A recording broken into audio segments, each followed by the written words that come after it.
मेरे YouTube channel legal information law insights में आपका स्वागत है। मैं हूं एडवोकेट मुकुंद महाजन। आज का विषय इतिहास में दर्ज होने लायक है।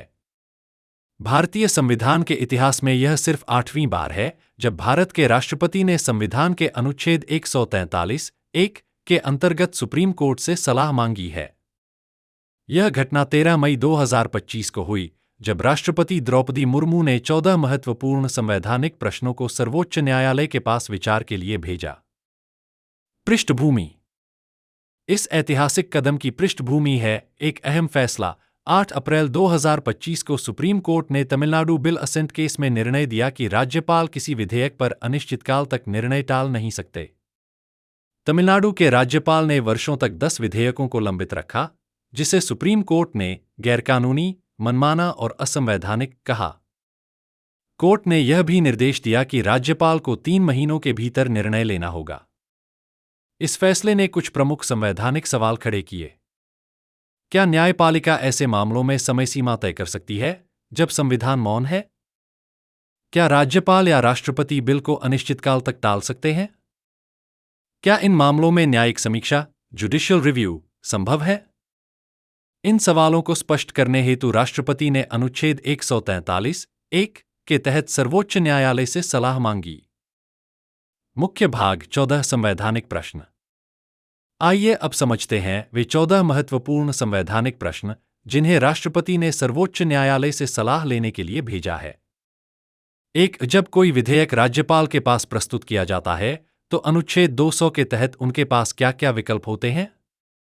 2. क्या राज्यपाल को कैबिनेट की सलाह के अनुसार कार्य करना अनिवार्य है? 3. क्या राज्यपाल की इस प्रक्रिया में विवेकाधिकार न्यायिक जांच के अधीन हो सकता है?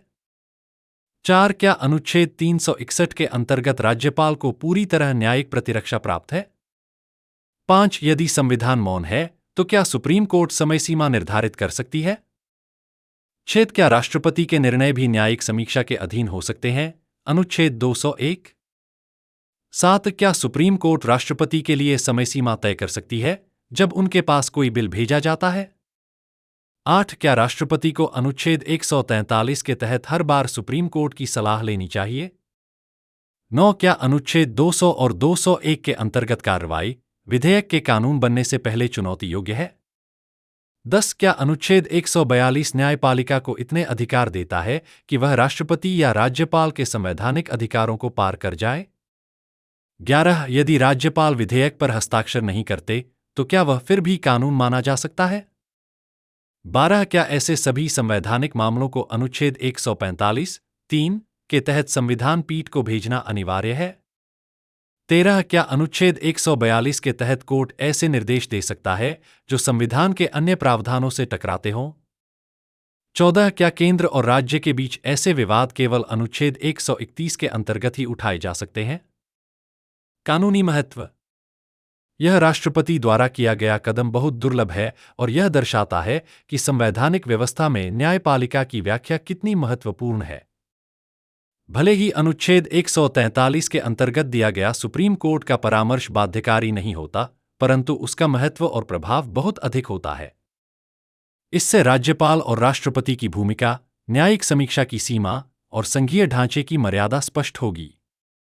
अब सुप्रीम कोर्ट द्वारा एक संविधान पीठ गठित की जाने की संभावना है जो इन सवालों पर विस्तार से विचार करेगी। निष्कर्ष: यह घटना भारतीय संविधान के इतिहास में एक महत्वपूर्ण मोड़ है। इस वीडियो को देखने के लिए धन्यवाद। यदि यह जानकारी उपयोगी लगी हो तो कृपया लाइक करें, सब्सक्राइब करें और अपनी राय कमेंट में लिखें। अधिक कानूनी जानकारी के लिए बेल आइकन जरूर दबाएं। अगले वीडियो में फिर मिलेंगे। जय हिंद, जय भारत।